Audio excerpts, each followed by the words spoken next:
Praise Lord. खुदावंद यीशु मसीह के मुबारक नाम में हम आपका खैर मकदम करते हैं। इस असेंबली ऑफ बिलीवर्स चर्च के प्रोग्राम ग्रेस ऑफ गॉड में आप सबका स्वागत है आज के इस दिन में, ताकि आप जुड़े और खुदावंद की आशीष को ग्रहण कर सके। तो आइए देखें इस प्रोग्राम को जो है ग्रेस ऑफ गॉड।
धन्यवाद के साथ परमेश्वर की हुजूरी में आते हैं और धन्यवाद करते हैं उसके उस नाम का जो सब नामों में आला है। हालेलुया। वो नाम जो हमें आसमान से मिला स्वर्गदूतों के द्वारा, और वचन में लिखा है स्वर्गदूतों ने आके एक बड़ा पैगाम दिया, एक खुशी का पैगाम दिया, और वो खुशी का पैगाम यह था कि हमारे लिए एक उद्धारकर्ता जन्मा है। हमारे लिए, किसी और के लिए नहीं। आज हम इस बात को कह सकते हैं कि मेरे लिए अपने दिल पे हाथ रख के कह सकते हैं मेरे लिए यीशु मसीह पैदा हुआ है। किसी और के लिए, मैं किसी और के विषय में नहीं जानता, लेकिन मैं सिर्फ एक बात जानता हूं कि मेरे लिए प्रभु यीशु मसीह पैदा हुआ है। आइए थोड़ी सी देर हम परमेश्वर के वचन में उसके कलाम की तरफ निगाह करेंगे और खुदा के कलाम में आज एक बात सीखेंगे जो क्रिसमस से जुड़ी हुई है। और ये बड़ी बात क्रिसमस से रिलेटेड है, क्योंकि प्रभु यीशु मसीह आए इसलिए ताकि हमको हमारे पापों से छुड़ा सके। और जब पाप चला जाता है तो जिस प्रकार जब गंदगी चली जाती है तो उस जगह को क्या होने की जरूरत है? साफ होने की जरूरत है। अगर सफाई नहीं हुई तो लगता है गंदगी अभी गई नहीं है। मेरे साथ निकालिए दूसरे कुरिन्थियों की किताब और उसका 5वां अध्याय 17वीं आयत के अंदर देखिए क्या लिखा है, पढ़िएगा। इसलिए यदि कोई मसीह में है, इसीलिए यदि कोई मसीह में है तो वो नई सृष्टि है। हालेलुया। आज जो हमारा पॉइंट है वो है नई सृष्टि। मेरे साथ बोलिए नई सृष्टि, नई सृष्टि, जोर से बोलिए नई सृष्टि। नई सृष्टि। और उर्दू में लिखा है शायद नई कायनात, नया मखलूक। हालेलुया।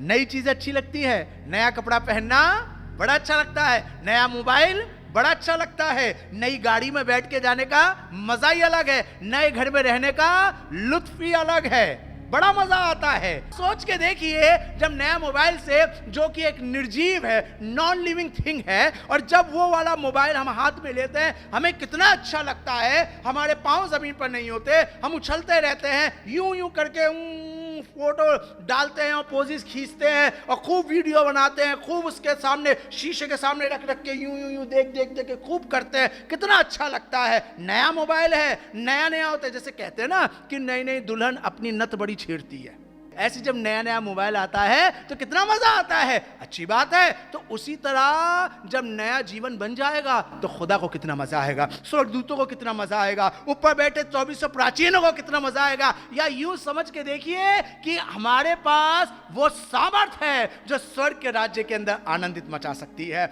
हमारे पास वो कुव्वत है जो हमारे खुदा को खुश कर सकती है। हालेलुया। लेकिन उसके लिए क्या होने की जरूरत है? नई सृष्टि। पुरानी बातों की बात नहीं हो रही, बल्कि नई सृष्टि की बात हो रही है। फिर से पढ़िए ये वाली है। जी हाँ, दोबारा पढ़िए, क्या लिखा है? इसलिए यदि कोई मसीह में है, इसीलिए अगर कोई मसीह में है तो वो नई सृष्टि है। तो वो नई सृष्टि है। अब बात यह आती है कि नई सृष्टि कैसे है। आगे पढ़िए, क्या तरीका है? पुरानी बातें बीत गई हैं। पुरानी बातें बीत गई। जब तक पुराना नहीं जाएगा तब तक नया नहीं आएगा। ये प्रोसेस है, ये समझ लीजिए एक तरीके का एक्सचेंज ऑफर है। और इतना आपको रुपया देना पड़ेगा, ये वाला मोबाइल इतने में आपको मिल जाएगा, ये वाली गाड़ी इतने में, पुराना लाओ और नया ले जाओ। नया तो हर कोई चाह रहा है, नए जीवन की तमन्ना हर एक को है कि हम नए हो जाएं, हमारा परिवार नया हो जाए, हमारी जिंदगी नई हो जाए। प्रेरितों के काम के अंदर लिखा है, और खुदावन की हुजूरी से तुम्हारे लिए ताजगी के दिन आए। हालेलुया। हर कोई चाहता है ये ताजगी के दिन आए। Everybody want. आप जितने मुझे सुन रहे हैं, आप जितने इस वक्त परमेश्वर के वचन को सुन रहे हैं और देख रहे हैं, आप जरूर चाहते हैं कि आपकी जिंदगी नई हो जाए, वो पुरानी चीजें चली जाए, वो रोना चला जाए, वो दर्द चला जाए, वो तकलीफ चली जाए, वो बदमिजाजी चली जाए, वो झगड़े का माहौल चला जाए, वो लड़ाई का माहौल चला जाए, वो रिश्ते फिर से पहले जैसे हो जाए, वो पहले की तरह हम बैठकर हम एक साथ मिलके गाना गाएं, खाना खाएं, मौज मस्ती करें। बड़ा मजा आता था जब दोनों भाई मिलके जाया करते थे, बड़ा मजा आता था जब दोनों देवरानी जेठानी एक साथ जाया करती थी। लेकिन इन दिनों बात ही नहीं करते। पिछले कुछ समय से, महीनों से, सालों से एक दूसरे का चेहरा देखना पसंद नहीं। लेकिन जब फोटो में देखते हैं तो टसुए बहते हैं और कहते हैं कि काश वो वाले दिन आ जाए। एक गाना है ना, बहुत पुराना गाना है, कोई लौटा दे मेरे बीते हुए दिन। फोटोएं देख देख के बहुत से लोग ये गाना गाते हैं, कोई लौटा दे मेरे वो बीते हुए दिन, कि दोबारा वैसा ही माहौल हो, वैसे ही दोबारा एक साथ खाना खाएं। यस, कोई और करे ना करे, आई डोंट नो, लेकिन मैं इतना जरूर जानता हूं, आसमान का खुदा वो सारी चीजें कर सकता है। दोबारा वो सारी चीजें बना सकता है जो शैतान ने तोड़ दी है, जो शैतान ने बर्बाद कर दी है। वो दाग की बारी जो शैतान रौंद के चला गया है, खुदा दोबारा उसे उगा सकता है। वो फल जो चले गए हैं दोबारा नए फल आ सकते हैं। वो पत्ते जो झड़ गए हैं दोबारा नए पत्ते आ सकते हैं। लेकिन उसके लिए सिर्फ खुदा ही नहीं, बल्कि मुझे और आपको भी मेहनत करनी होगी। खुदा तो लगा हुआ है, उसने अपने बेटे के द्वारा, उसके लहू बहाने के द्वारा, उसको सलीब पर चढ़ाने के द्वारा अपना वाला पार्ट तो पूरा कर दिया है। अब हमारी बारी है, हमें क्या करना है? जब तक पुरानी चीजें जाएंगी नहीं, नई चीजें आएंगी नहीं। तो करना क्या होगा? हमें अपनी पुरानी बातों को निकालने की जरूरत है। प्रॉब्लम यह है, हम मसीह लोग वो पुरानी चीजें रख के चलते हैं, हम अपनी पुरानी बातों को रख के चलते हैं। हमारी तो आदत ही ऐसी है, हमारी आवाज ही ऐसी है, हमारा टोन ही ऐसा है, हम तो ऐसे ही बोलते हैं। पसंद आए तो सुन लो, ना पसंद आए तो टाटा बाय बाय। हमारा तरीका ऐसा है, हम तो ऐसे है। हम सब कुछ बदलेंगे, गुस्सा नहीं छोड़ेंगे, हम अपना ये वाला टोन नहीं छोड़ेंगे, हम अपनी ये वाली बात नहीं छोड़ेंगे, चाहे कुछ भी हो जाए। हम सब कुछ बदल देंगे, लेकिन ये नहीं बदलेंगे। यही तो हमारी पहचान है। और कई बार हम लोग इन बातों की बाबत अपने आप को बदलते नहीं हैं, और यही चीज आसमान का खुदा मुझसे और आपसे कह रहा है। जानते हैं क्या? जब तक पुराना जाएगा नहीं तब तक नया आएगा नहीं। हालेलुया। अगर आप चाहते हैं कि आसमान का खुदा आपको एक नई मखलूकात बना दे, आसमान का खुदा आपको नया कर दे, तो आए मेरे खुदा के लोगों, ये बात मेरे और आपके लिए समझने की, ये बात मेरे और आपके जानने की और अपने दिमाग में बैठाने की जरूरत है कि मुझे अपने जीवन से वो पुरानी बातें, वो पुरानी जिंदगी की बातें, पहले मैं कैसा रहता था, पहले मैं देर तक उठता था, पहले मैं दुआ नहीं करता था और इन चक्करों के अंदर मेरे को दुआ करने का टाइम नहीं मिलता था, मुझे चर्च जाने का टाइम नहीं मिलता था, मेरी स्पिरिचुअलिटी, मेरी इबादत खराब हो गई, दोस्ती यारी में मैं इतना फिरता था कि मेरे को चर्च जाने का टाइम नहीं मिलता था, परमेश्वर के लोगों के साथ संगति रखने का टाइम नहीं मिलता था। ये पुरानी जिंदगी की बातें हैं। खुदा बाप चाहता है इसको हटाइए, इसको निकालिए। जब तक ये जाएगा नहीं तब तक खुदा आपको एक नया मखलूकात बनाएगा नहीं। आसमान का खुदा आपको नया बनाना चाहता है। आसमान का खुदा आपके घर को नया बनाना चाहता है। आसमान का खुदा आपके बच्चों की आदतों को नया बनाना मांगता है। आसमान का खुदा आपकी आदमी की आदतों को नया बनाना मांगता है। आसमान का खुदा आपकी बीवी की आदतों को नया बनाना मांगता है। लेकिन शर्त यह है, पहले अपनी पुरानी बातों को निकालना शुरू करें। जब तक पुरानी चीजें जाएंगी नहीं तब तक नई चीजें आएंगी नहीं। देखिए क्या लिखा है पहले तिमुथियुस की किताब, उसका पहला अध्याय और उसकी 13वीं आयत को पढ़िए। क्या लिखा है? मैं तो पहले निंदा करने वाला, मैं पहले क्या थे आप, व्हाटएवर। खुदा को इससे मतलब नहीं है। खुदा चाहता है कि अब आप क्या है। पौलुस कह रहा है, पौलुस बता रहा है, मैं तो पहले निंदा करने वाला और सताने वाला और अंधेर करने वाला था। पहले मैं कुछ और था। पहले मैं बदतमीजी से बात करता था, मम्मी पापा से पलट के जवाब देता था, गुस्से में था, मैं गाली भी बक देता था, मैं अपने दोस्तों के साथ होता था तो गंदी गंदी बातें करता था, गंदी गंदी मूवीज देखता था, मैं अपने दोस्तों को गंदे गंदे जोक्स भेजता था, गंदी गंदी पिक्चर्स भेजता था। मैं पहले क्या था? मैं पहले छुप के स्मोकिंग भी कर लिया करता था, मैं पहले ड्रिंक भी कर लिया करता था, मैं प्रभु भोज भी लेता था और अपने मुंह से गाली भी बकता था, मैं प्रभु भोज भी लेता था और ड्रिंक भी किया करता था। मैं पहले क्या था, व्हाटएवर। लेकिन आज खुदा आपको बताना मांग रहा है कि अब खुदा आपके लिए क्या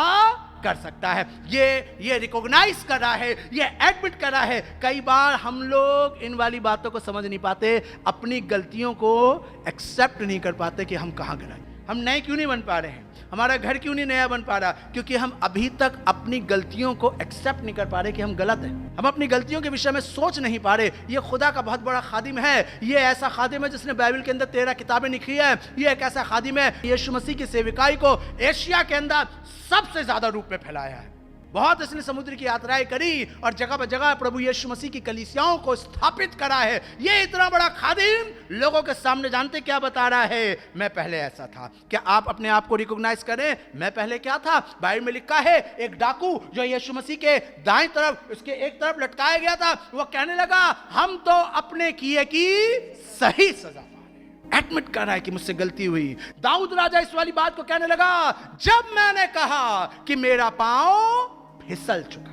और ये चीज तो आसमान का खुदा बता रहा है। पौलुस प्रेरित क्या कह रहा है 13वीं आयत के अंदर? मैं पहले निंदा करने वाला और सताने वाला था और अंधेर करने वाला था। बहुत अंधेर का बहुत गलत काम मैंने करे, तो भी मुझ पर दया हुई। तो भी मुझ पर क्या हुआ? दया हुई। तो भी मुझ पर क्या हुआ? ये दया का सीजन चल रहा है। This is the time of grace. Hallelujah. मेरे साथ बोलिए अनुग्रह का समय। अनुग्रह का जोर समय। से बोलिए अनुग्रह का समय। खुदा ने आप पे अनुग्रह करने जा रहा है। खुदा आपके परिवार पे फजल करने जा रहा है। बिकॉज विदाउट ग्रेस मैं और आप नए नहीं बन सकते हैं। पौलुस भी अगर नया बना तो परमेश्वर के अनुग्रह से बना। हालेलुया। और क्या कह रहा है? फिर से पढ़िए वाली लाइन, क्या लिखा है? तो भी मुझ पर दया हुई। तो भी यानी कि ये सारी चीजें होते हुए भी खुदा ने मुझ पर दया करी। जब खुदा पौलुस जैसे व्यक्ति पर जो लोगों को मारता था, घसीट के लाता था, तुम यीशु मसीह की बात करते हो तो मैं मार डालेंगे।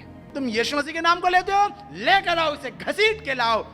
जब आसमान का खुदा उस व्यक्ति को नया बना सकता है, सब कुछ ठीक कर सकता है, तो क्या मेरे और आपके लिए नहीं कर सकता?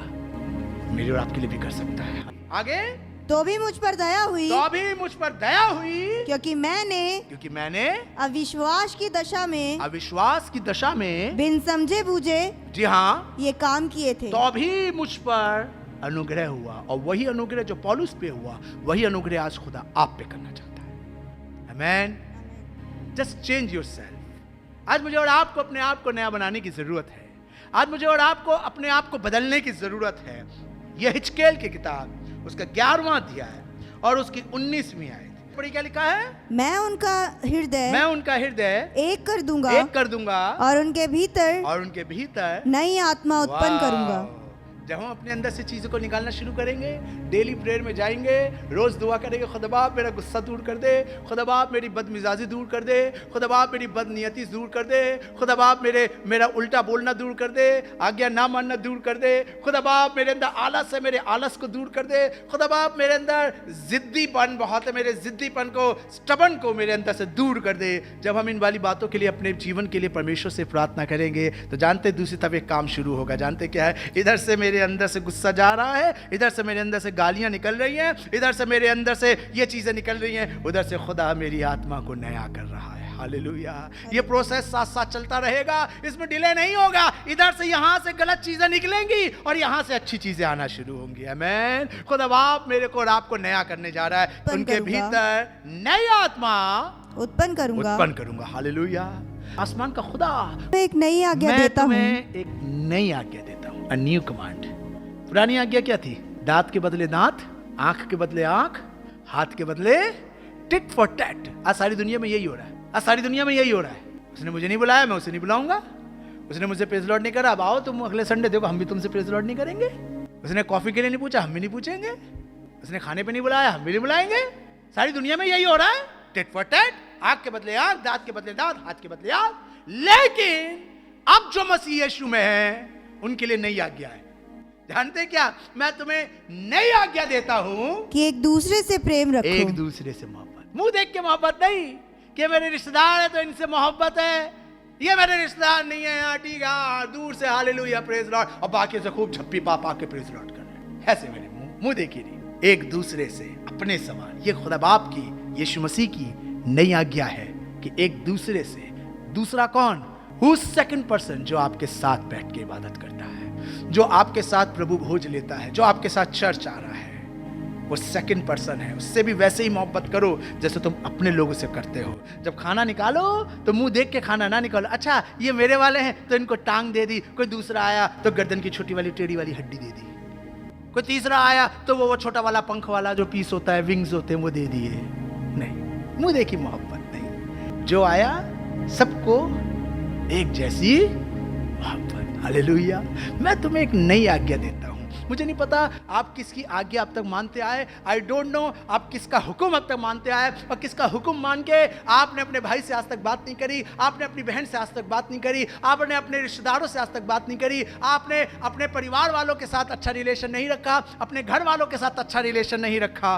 मेरे को याद आ रहा है एक लड़के का जिक्र जो किसी के हुक्म में आकर अपने बाप से, अपने भाई से अदावत कर बैठा। बाइबल में लिखा अपना सब कुछ लेकर चला गया और बर्बाद हो गया, सुअरों के बीच में बैठ गया। लेकिन एक दिन उसके पास एक हुक्म आया, जरूर है हुक्म आया, तभी वो उस बात को समझ पाया कि मैंने जो करा वो गलत। और मैं सोचता हूँ वो हुक्म कहीं और से नहीं बल्कि पवित्र आत्मा से उसके पास आया, होली स्पिरिट ने। क्योंकि बाइबल में लिखा आत्मा, आप हमारी आत्मा के साथ आहें भर भर कर दुआएं करती है। और मैं सोचता हूँ मेरी समझ ये वाली बात कहती है, होली स्पिरिट उस वक्त उसकी आत्मा के साथ बैठ के उसे समझा रही थी, तभी लिखा है वो होश में आया और कहने लगा मैंने क्या कर डाला, मैंने गुस्से में आके, दोस्तों के कहने पर आके मैंने सब कुछ अपना बर्बाद कर दिया, अपनी जिंदगी बर्बाद कर दी। मैंने अपने बाप की निगाह और अपने आसमान के खुदा की निगाह में गुनाह कर डाला। मैं तुम्हें एक नई आज्ञा देता हूँ। उस नई आज्ञा के द्वारा वो लड़का उठा, अपने बाप के पास गया और कहा, बाप हो सके तो माफ कर दे। लिखा है बाप ने माफ ही नहीं करा, सब कुछ उसका वापस उसे दे दिया। वो अंगूठी, वो अधिकार, वो अथॉरिटी, ऑनरशिप जो उसने बदसली में उड़ा दी थी, उसके बाप ने दोबारा उसको दे दी। हालेलुया। आसमान का खुदा वो सब कुछ आपको देगा जो हो सकता है आपने अपनी गलतियों से उड़ा दिया। खुदा बाप ने आपको बढ़िया नौकरी दी थी, लेकिन आपने अपनी गलती से वो नौकरी खो दी। खुदा बाप ने आपको बहुत बढ़िया रिश्ता दिया था, लेकिन अपनी गलतियों से आपने वो रिश्ता खो दिया। खुदा बाप आपको बच्चा दे रहा था, बच्चा आया भी था आपकी बीवी के गर्भ के अंदर, लेकिन आप लोगों की गलतियों की वजह से शायद वो बच्चा मिसकैरेज हो गया। ये नहीं कि उसका पांव फिसला, वो तो एक बहाना था। देखिए बहुत सी चीज़ें ऐसी होती हैं जो हमें समझ में नहीं आती हैं। खुदा खादिम हमसे कहता है आप गलत हैं, आपको नहीं करनी चाहिए, लेकिन हमारा एटीट्यूड, हमारा बिहेव, हमारी बोली, हमारा तरीके, हमारे विचार, हमारे फैसले कई बार हमारे अपने तरीकों से होते हैं, जिसकी वजह से हमारे घर के अंदर बनती हुई चीज़ें बिगड़ जाती हैं। और खुदा ये चीज़ मुझे और आपको समझाना मांग रहा है। मैं तुम्हें एक नई आज्ञा देता हूँ, एक दूसरे से मोहब्बत करो। एक और जगह चलेंगे, इफिसियों 4 अध्याय 23 और 24। और अपने मन के आत्मिक स्वभाव में नए बनते जाओ। और अपने मन के आत्मिक स्वभाव में क्या बनते जाओ? नए बनते जाओ।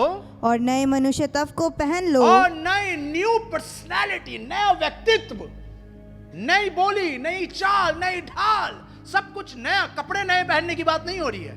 आपकी पर्सनालिटी, आपकी इनर पर्सनालिटी वो नई हो जानी चाहिए।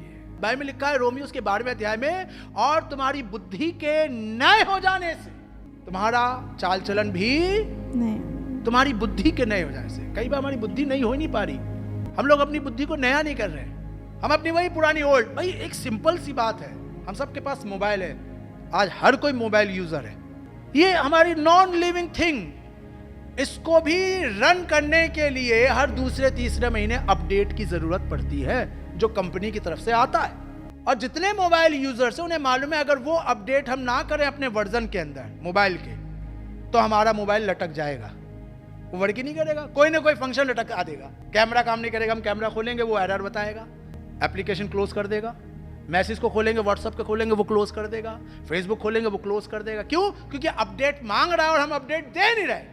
जब ये नॉन लिविंग थिंग अपडेट मांग रही है और हम इसे अपडेट नहीं करने पे लटक जाती है, वी आर लिविंग थिंग्स, तो हमें भी अपडेट की जरूरत है। तो समझ जाइए, अगर मैं और आप अपने आप को अपडेट नहीं करेंगे तभी आज तक लटके हुए हैं। हमारी दुआएं लटकी हुई हैं, ना इधर जा रही है ना उधर जा रही है। हमारी ब्लेसिंग्स लटकी हुई हैं, अटके हुए हैं। बहुत से अटक के मोबाइल अटक जाता है ना, कहते यार हैंग हो गया, या अटक गया, स्क्रीन एकदम बिल्कुल पॉज हो गए, चल ही नहीं रहा। आज बहुतों की स्पिरिचुअलिटी अटक गई है। जानते हैं रीजन क्या है? रीजन सिर्फ यही है कि हमने अपने आप को अपडेट नहीं करा। हमें अपडेट करने की बहुत सख्त जरूरत है। हम अभी तक वही अपनी पुरानी पीरियोडिक, अपनी वही उसी इमेज पे चले आ रहे हैं कि फर्स्ट संडे प्रभु भोज लेना है, और बीच में कोई लग गया तुक्का तो संडे हम चर्च आ गए, टाइम मिल गया तो थर्सडे इबादत कर ली, टाइम मिल गया तो दुआ कर ली। बस यही है, फेस्टिवल मनाना है, बड़ा दिन आया तो घर सजा लिया, तारे लगा लिए, लाइट्स लगा ली, क्रिसमस ट्री लगा लिया, गुड फ्राइडे ईस्टर आया तो 2 आंसू बहा लिए और बिल्कुल रोनी सी सूरत लेके चर्च में खड़े हो गए, 7 कलमे सुने। उसके बाद हम सोचते हैं हमारी क्रिश्चियनिटी जो आज से सालों पहले हमारे पूर्वज करते आ रहे थे, आज तक हम उसी में चलते आ रहे हैं। पहले वाला मोबाइल फोन तो घर घर घर करके चलता था, अब किसी के घर में देखते हैं? अब तो फोन ही नहीं होता, अब तो सबके पास मोबाइल फोन है। अब मोबाइल फोन में भी जो आज से 10 साल पहले, 15 साल पहले नोकिया 1600 आता था, आज किसी बच्चे को देकर देखिए, बच्चा भी नहीं लेगा 10 साल का, वो भी कहेगा कि मुझे एंड्रॉयड फोन दो। हमारी चिड़िया को दे दो 1600, मैं नहीं लेती, चाहे सैमसंग गुरु हो या नोकिया 1600। बच्चा आज का कोई लेगा ही नहीं, उसे भी एंड्रॉयड चाहिए, क्योंकि एवरीबॉडी वांट्स अपडेटिंग। हर कोई अपडेट चाहता है। जब हर कोई अपडेट चाहता है तो परमेश्वर भी हमारी लाइफ में अपडेट चाहता है। वो नहीं चाहता कि हम सिर्फ संडे वाले क्रिश्चियन बने, बल्कि परमेश्वर चाहता है कि हम अपने आप को अपडेट करें। तुम्हारी बुद्धि नई होनी चाहिए। अभी उसी पुराने ख्यालातों में मत रहो, अब अपने ख्याल नए करो, सीखो, जाओ, खुदा से पूछो, खुदा बताएगा। हालेलुया। खुदा आपको नया करेगा, तभी तुम्हारा चाल चलन भी बदलता जाएगा। आज बहुत से लोगों के अंदर बदलाव क्यों नहीं आ रहा? क्योंकि उनकी बुद्धि नहीं हो रही, उनकी सोच नहीं है, वही पुरानी सोच पे चलते चले जा रहे हैं, वही पुराने तरीकों पे चलते चले जा रहे हैं। खुदा बाप मुझे और आपको चाहता है कि हम अपने आप को नया करें, ताकि हमारे जीवन से बरकत आए। जब तक पुराना जाएगा नहीं, तब तक नया आएगा नहीं। तो पुरानी चीजों को निकालिए। जिस प्रकार क्रिसमस है, सफाई हो रही है, पुरानी चीजों को निकाल रहे हैं, नई चीजों को ला रहे हैं। नया टीवी, नया सोफा, नया फ्रिज, नई नई चीजें हम खरीदेंगे। वाई? हमारा फेस्टिवल है, कुछ नया होगा। घर में 10 लोग आएंगे तो देख के कहेंगे वाओ, नया सोफा, गुलाबी गुलाबी उसके ऊपर तकिए लगे हुए हैं, वह मजेदार है। ये वाला लाइट बड़ी अच्छी लग रही है, ढिचिक ढिचिक वाली, क्या बढ़िया। पुरानी वाली नया क्रिसमस ट्री, वाह। हम सब चाहते हैं, हम सब करते हैं वाली बात। तो क्यों नहीं अपने आत्मिक जीवन के लिए कुछ नया करें? पुराना निकालिए, अपनी पुरानी जिंदगी को निकालिए, पुरानी बातों को निकालिए, और देखिए आसमान का खुदा सब नया कर देगा। आइए आंखें बंद करें और दुआ करें। आसमान के खुदा, हम तेरी हुजूरी में आते हैं और तेरा धन्यवाद करते हैं कि तूने आज वचन के द्वारा हमको सिखाया कि हम अपने आप को नया करें। परमेश्वर, आज के वचन के मुआफिक हमें सिखाइए कि हम पुरानी बातों को अपने जीवन से, अपने परिवार से, अपने घरों से निकालने वाले हो सके। हम परमेश्वर आपकी हुजूरी में एक कदम और आगे बढ़े। नई आत्मा हो, नई अकल हो, नया हृदय हो परमेश्वर। इन तीनों चीजों में से हम पुरानी चीजों को निकाल यीशु मसीह के नाम से मांगते हैं, आमीन। उम्मीद है कि आज आपने जरूर बरकत को हासिल किया होगा और खुदावंद ने आपको आशीष दी होगी। हम चाहेंगे कि आप हमसे संपर्क करें। अगर आप किसी भी तरीके की सहायता करना चाहते हैं, दुआएं हैं आपके पास, प्रार्थनाएं हैं, तो ज़रूर आप हमसे संपर्क करें। हमारा पता और हमारे नंबर्स आपके पास पहुंच चुके हैं। आप इनके द्वारा हमसे कांटेक्ट कर सकते हैं ताकि हम दुआओं में और आपके साथ मिलकर खुदावंद की महिमा में आगे बढ़ सके। Praise the Lord. खुदा आप सबको बहुत आशीष दे। हमारा एड्रेस है assembly of believers church, S410 street number 11, school block, Shakarpur, Delhi 110092। और अगर आप हमसे फ़ोन पे कांटेक्ट करना चाहते हैं तो हमारे नंबर हैं 8527158740 और दूसरा नंबर है 9891358387। इसके अलावा 9891152423